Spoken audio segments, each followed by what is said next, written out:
What is going on, y'all? Psych Perspectives, giofvcks. And in this video, I want to discuss a few things really quickly. Well, really quickly. What does that really mean these days? But what I want to talk about, briefly at least, is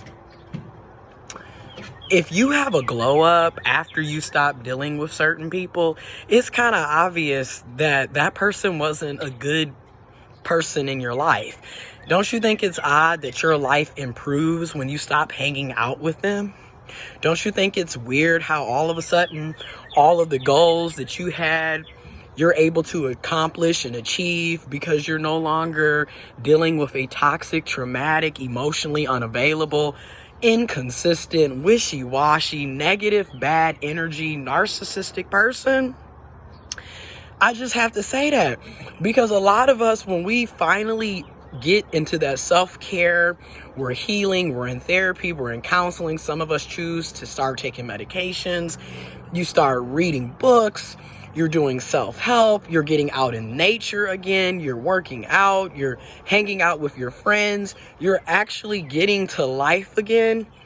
Don't you think it's odd that once you stop hanging out with that individual, or you put up some much needed healthy boundaries, and you now have those healthy boundaries to protect yourself and your mental health and your physical well-being, don't you think it's odd the minute you started implementing those healthy boundaries, your life improved? That right there is all you need to know, that the person that you no longer are dealing with was toxic. It is what it is.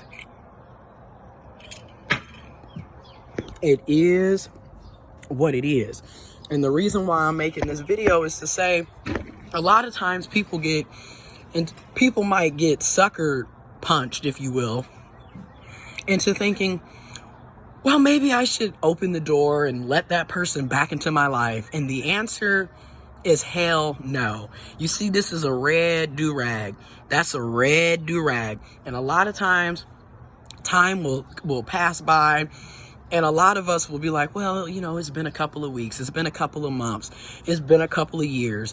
Maybe things have changed. I'm going to let such and such back in. And next thing you know, you let the toxic person back in.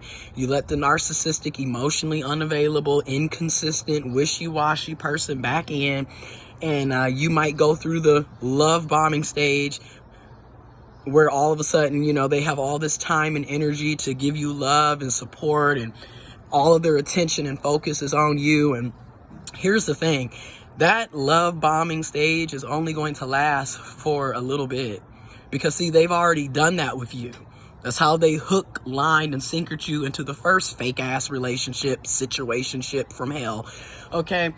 And this is why I'm a firm believer in there are no redos. I'm not giving you a second, a third, a fourth, a fifth time to screw me over. You've already showed me your true colors the first time, and I took that, recognized it, processed it, went through the pain of being played and discarded like trash, used and abused, led on. I had to work through my toxic codependency, and I'm still working through it. I'm a recovering toxic codependent. I'm a recovering people pleaser. This is a lifelong journey, because I literally spent the vast majority of my life in a toxic, dysfunctional, narcissistic household and family structure. So, of course, it's going to probably take another 20, 30 years to unlearn these things, but I'm taking the steps that are necessary to do it. And I've been doing it for 2 years, and I'm here to let you know. In my humble experience, lived experience, in my humble opinion, I don't recommend letting people who have done you horrible, especially people who not only have they done you terrible, but you can see just by looking at them, judging them by the character, the content of their character, judging them by their actions and behaviors, they're still operating in that same toxic mindset, that same toxic mentality. They're still narcissistic. They're still egotistical. They're still emotionally unavailable. They're still lying and manipulating. They're still living double and quadruple lives. You can look at it and see. Judge them by the content of their character. Judge them by their actions and behaviors. If you can see that clear as day, and you know what you endured with that individual or with those people, why on living world would you want to introduce them back into your life? No. Another thing that I want to say before this video gets super long, indifference is key. Indifference is key. And I will be doing a video discussing indifference very soon. Stay tuned. Sending y'all love and positive energy.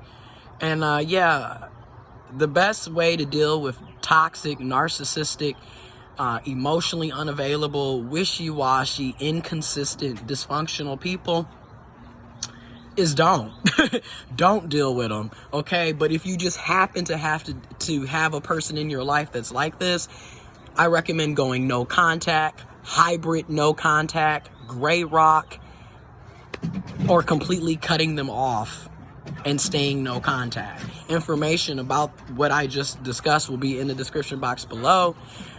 Wear your mask, get your hand sanitizer, wash your hands frequently and throughout the day. Wear your mask, stay 6 feet apart. If you can and want to, get vaccinated. I'm personally fully vaccinated. You don't have to if you don't want to, but I strongly recommend that you do get vaccinated against COVID-19. And y'all stay safe. Sending y'all love and prosperity and joy. I'm out.